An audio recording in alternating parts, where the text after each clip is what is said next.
សំលឹងមេឃពណ៌ខ្មៅដូចចិត្តពើក្នុងពេលនេះអើយបងដឹងថាអូនចង់ចេញព្រមបងបានគិតទុកថាអូននឹងអងស្រឡាញ់បើពេលនេះអូនចេញក៏ខាត់មិនបានបងព្រមទទួលហើយដែលត្រានត្រើយគិតបែបនេះមិនគួរលើកលែងទុំឲ្យបងមិនចេញលួងលោមក៏មិនបាននៅថ្នាក់ថ្នមចាក់ចេញទៅនួនល្អងគិតត្រូវហើយ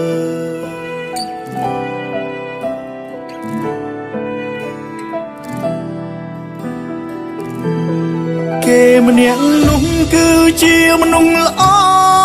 ចេញកុំដល់ពេលអូនយំ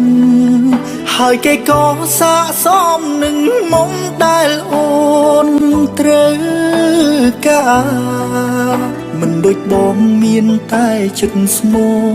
តែតែងធ្វើឲ្យស្ងួនឯកាគ្រាន់ចង់ប្រាប់អូនថាបងស្រឡាញ់អូនណាស់អូនទៅហើយវិលវិញបានទេបើសិនគេបងអូនបងនឹងចាំរូបមាសស្ងួនអូនវិលត្រឡប់បងនឹងលុបលៀងកំហុសដែលពីមុនធ្លាប់ខំលើអូនបងនឹងថែរក្សានួនល្អងមិនអោយយំឡើយ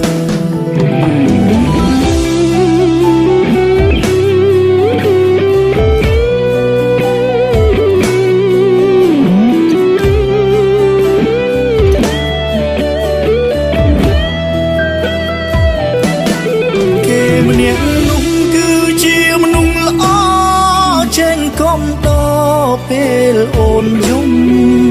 ហើយគេក៏សាកសមនឹងមុំដែលអូនត្រូវការមិនដូចបងមានតែចិត្តស្មោតែតែងធ្វើឲ្យស្ងួនឯកាគ្រាន់ចង់ប្រាប់អូនថាបងស្រឡាញ់អូនណាស់អូនទៅហើយវិលវិញបានទេបងអូនបងនឹងចាំរូបមាសស្ងួនអូនវិលត្រឡប់